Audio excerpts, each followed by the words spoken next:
క్రీస్తునందు ప్రియమైన సహోదరి సహోదరులకు యేసుక్రీస్తు నామములో శుభములు. దేవుని యొక్క మహిమ మీ మీద నిలుచునుగాక.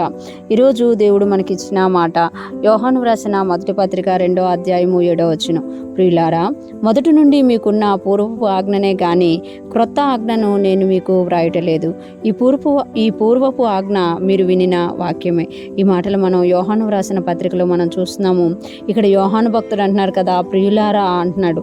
అంటే దేవుణ్ణి ఎరిగిన మనం అందరినీ కూడా దేవుడు ఎలాగైతే ప్రియమైన వారిగా చూస్తున్నారో, దేవుణ్ణి ఎరిగిన భక్తులు కూడా దేవుణ్ణి ఎరిగిన పిల్లలందరినీ కూడా ప్రియమైన వారిగానే చూస్తామంట. ఇక్కడ అంటున్నారు కదా, మొదటి నుండి మీకున్న పూర్వపు ఆజ్ఞనే గాని క్రొత్త ఆజ్ఞను నేను మీకు వ్రాయటలేదు. మొదటి నుండి మీకున్న పూర్వపు ఆజ్ఞనే అంటే దేవుడు ఆది నుండి మనకి ఏ ఆజ్ఞ అయితే ఇచ్చారో, ఆది నుండి దేవుడు మన దేని ద్వారా అయితే నడిపిస్తున్నారో అదే ఆజ్ఞను మీకు ఇస్తున్నాను కానీ క్రొత్త ఆజ్ఞను నేను మీకు వ్రాయటలేదు అంటున్నారు. అంటే ఆయన సంఘానికి ప్రేమిస్తూ ఆ సంఘానికి పత్రిక రాస్తూ ఇక్కడ తెలియచేస్తున్నారు కదా, నేను మీకేదో మరలా కొత్తది చెప్తాను అని మీరు అనుకోకండి.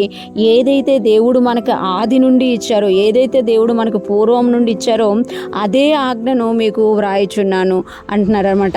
నేనేమి క్రొత్తగా మరలా తెచ్చి నేను ఏది మీకు వ్రాయట్లేదు అని చెప్తూ ఆ పూర్వపు ఆజ్ఞ ఏంటో ఇక్కడ మనకి తెలియచేస్తున్నారు. ఈ పూర్వపు ఆజ్ఞ మీరు వినిన వాక్యమే. ఈ పూర్వపు ఆజ్ఞ మీరు వినిన వాక్యమే. ఏ వాక్యమైతే మీరు ఆది నుండి వింటున్నారో, మనం యోహాను సువార్తలో చూస్తాం కదా, ఆది యందు దేవుడు ఉండెను, ఆది యందు దేవుని ఉండెను, దేవుడే ఆ వాక్యమై ఉండెను, ఆ వాక్యమే దేవుడై ఉండెను అని మనకు తెలియజేస్తామట. అంటే ఆది నుండి కూడా దేవుడు ఏమై ఉన్నారనేది యోహాను సువార్తలో తెలియజేస్తున్నాయి. ఇక్కడ కూడా భక్తుడు చెప్తున్నారు కదా, ఈ పూర్వపు ఆజ్ఞ మీరు వినిన వాక్యమే. ఏ వాక్యమైతే నిన్ను రక్షించిందో, ఏ వాక్యం వినైతే మీరు మారు మనసు పొందారో, ఏ వాక్యం వినైతే మీరు ఆదరింపబడుతున్నారో, ఏ వాక్యం వినైతే మీరు కట్టబడుతున్నారో అదే వాక్యమును మరలా నేను మీకు తెలియజేస్తున్నాను. అదొక ఆజ్ఞ. వాక్యం అనేది మన దగ్గరికి వచ్చినప్పుడు ఆజ్ఞగా రావచ్చు, కట్టడగా రావచ్చు, మనల్ని ప్రోత్సహించేదిగా రావచ్చు, సత్యమును బోధించేదిగా రావచ్చు.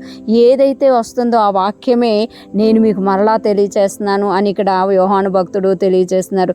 ఈరోజు ఫ్రెష్ మన్నా వింటున్న ప్రతి ఒక్కరూ జ్ఞాపకం చేసుకోవాలి, దేవుని సన్నిధిలోకి వెళ్తున్న మనము వాక్యానుసారంగా ఎప్పుడైతే జీవిస్తామో, వాక్యం ప్రకారం జీవించడానికి ఇష్టపడతామో ఆ వాక్యమే మనల్ని జీవింపచేసేదిగా ఉంటుంది. క్రొత్త ఆజ్ఞలు కాదు కానీ బైబిల్ గ్రంథంలో ఏముంది ఏమి లేదు అనేది మనం గ్రహించాలి. ఏమి లేనిది బోధింపబడుతుందో దాన్ని మనము వివేచించే వారిగా ఉండాలి. ఏమి ఉందో ఏది దేవుడు బోధిస్తున్నారో ఆ ఉన్నదాన్ని మనం గ్రహించి దాన్ని మనం పొందుకునే వారిగా ఉండాలి అని ఇక్కడ దేవుడు మనకి తెలియజేస్తున్నారు. ఈరోజు ఫ్రెష్ మన్నా వింటున్న ప్రతి ఒక్కరు కూడా క్రొత్తదనంలోనికి కాకుండా దేవుడు మనకిచ్చిన వాక్యములో నుండే మనము నూతన పరచబడి ఆయన స్వారూప్యంలోనికి ఎదుగుదుముగాక. ఆయన్ని పోలి నడుస్తూ ఆయనతో పాటు ముందుకు సాగిపోదుముగాక. ఆమేన్.